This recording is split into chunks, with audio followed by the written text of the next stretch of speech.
Chapter 3. Stolen Property.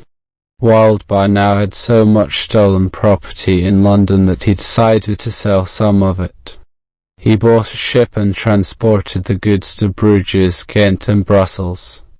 Here they were sold in exchange for wine, brandy and other items that were then smuggled secretly into England.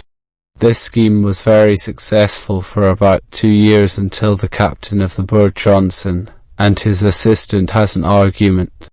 The assistant told the authorities about Johnson's illegal activities, and the ship was captured and the captain was arrested in a tavern.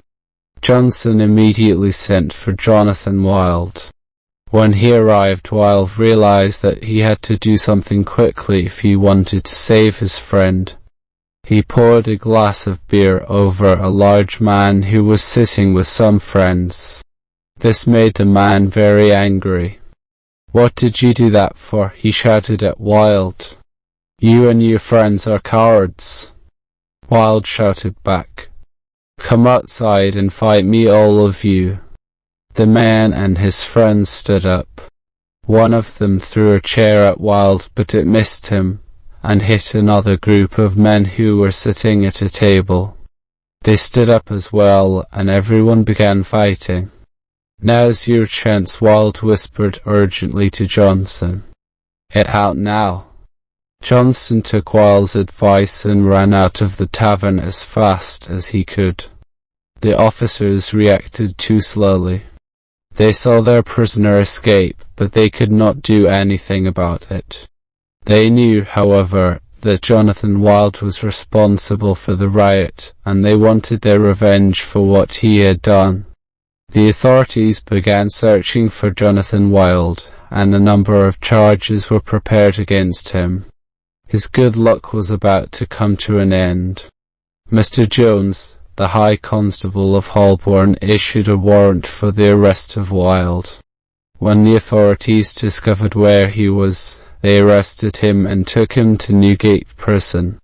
Mr. Jones produced a long list of crimes that he said Jonathan Wilde had committed, including 2 crimes which were punishable by death. On 15 May 1725, Wilde was tried for the theft of 50 yards of lace from the house of Mrs. Streatham. During the trial, it emerged that Jonathan Wilde had organized the theft of the lace, but that he had not gone into the house himself. He had sent his men into the house to steal the lace. They had delivered it to him in the street outside the house. Wilde's defense lawyer argued that Wilde was not guilty of the offense. The charge explicitly states that my client stole the lace in the house, the lawyer argued. But the evidence shows that Mr. Wilde didn't steal the lace in the house because he was outside in the street. Therefore my client isn't guilty of the crime. "You're right," the judge agreed. "The charge against your client isn't accurate." The jury listened to the judge's words carefully, and they found Jonathan Wilde not guilty of the crime. Parliament now passed a new law.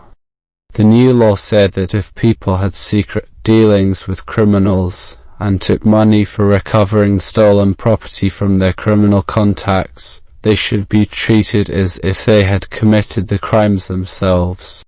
The second charge brought against Jonathan Wilde was based on this new law. It concerned the same crime as before, the theft of the lace from Mrs. Streatham. She gave evidence that after the lace was stolen, she went to Wilde's office to ask for his help in recovering it. He told her that he would investigate the crime for her.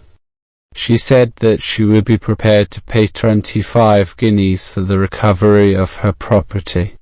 Shortly afterwards, Jonathan Wilde was arrested and imprisoned in Newgate. Mrs. Streatham said that Wilde wrote to her from prison, "Bring me 10 guineas, and your property will be returned to you," he wrote. She went to the prison to see Wilde and found another man with him.